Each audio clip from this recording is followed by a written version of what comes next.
Hello boys, welcome to the political science class again.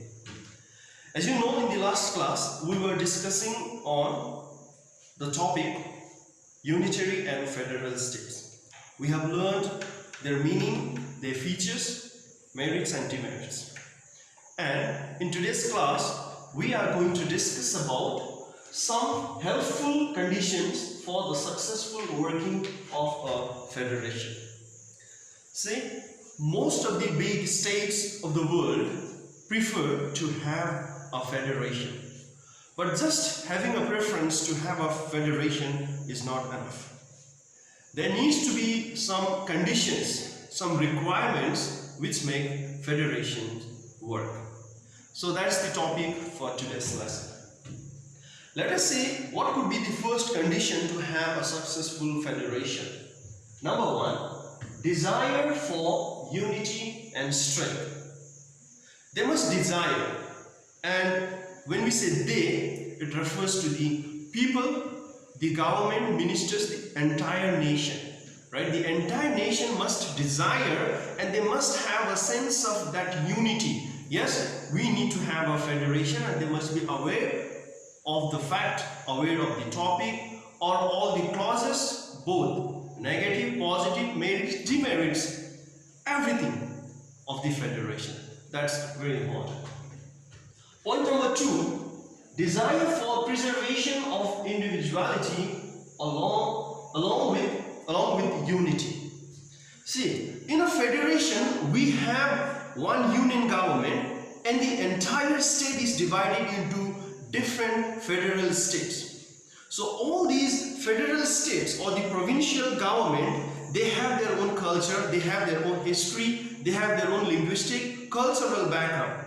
So when they come as a federation, there has to be a desire for the preservation of individuality.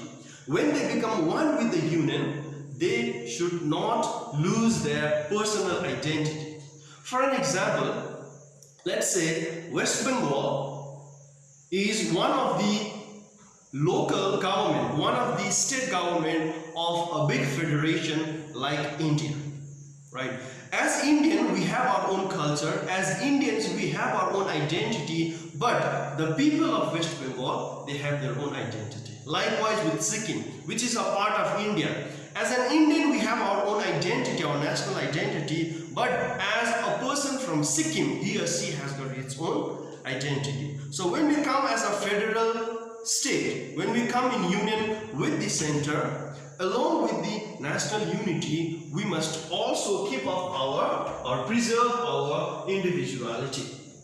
Point number three, political education and maturity of the people, which is very important. People must be politically educated. They must know how the government, how the constitution, how the entire politics of the country functions. They must know their rights, they must know their duties as well. So, very aware, educated and mature people are the third requirement for a successful federation. Geographical contiguity, which means when all these small federal states come together and make a union, that physical unity or the geographical unity is very important.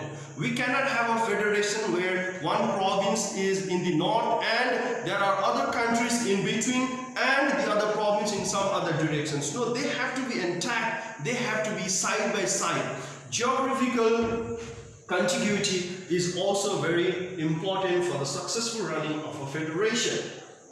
Point number five, community of race, language, culture and religion and toleration and respect for diversity. When we say federation, so many sovereign states, they decide to form a federation. They decide to come in a unity to form one central powerful government.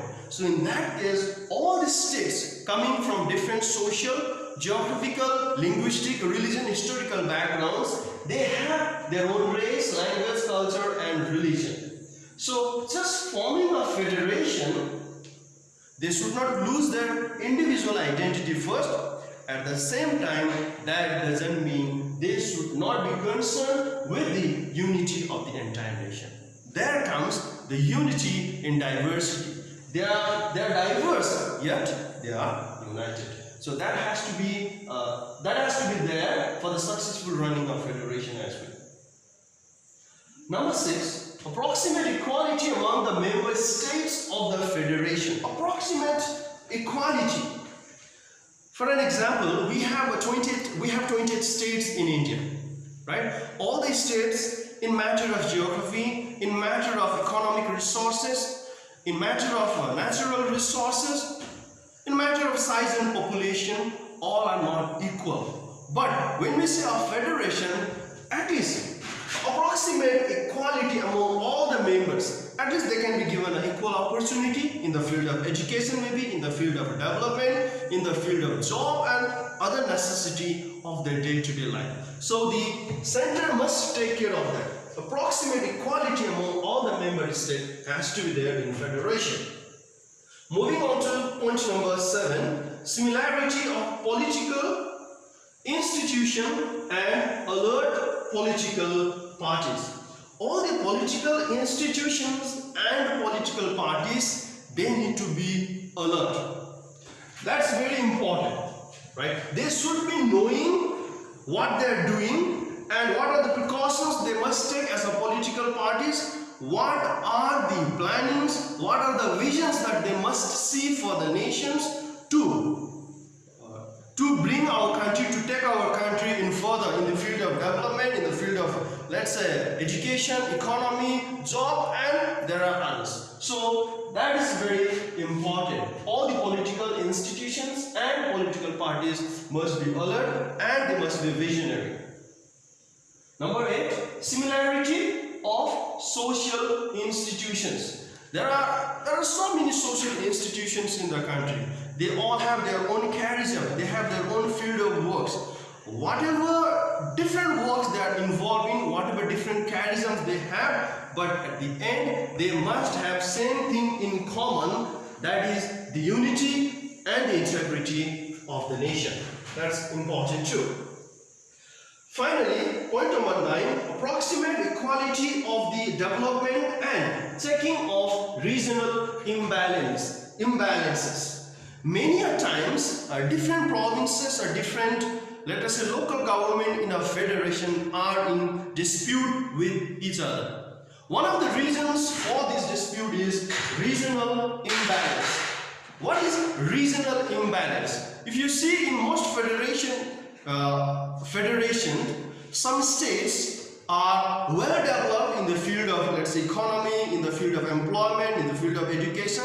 There are some regions which are less developed.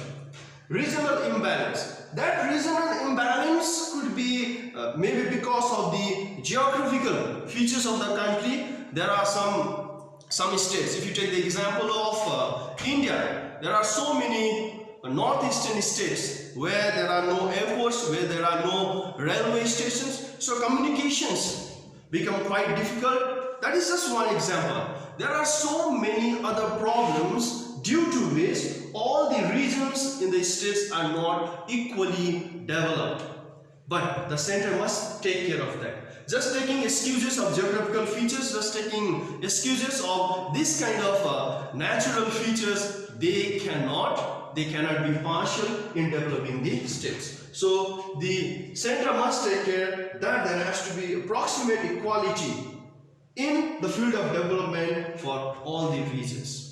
Right. In conclusion, we can say these are some of the helpful conditions how federation can work successfully. Right. That's all for now. See you in next lesson. Till then, stay safe and keep learning.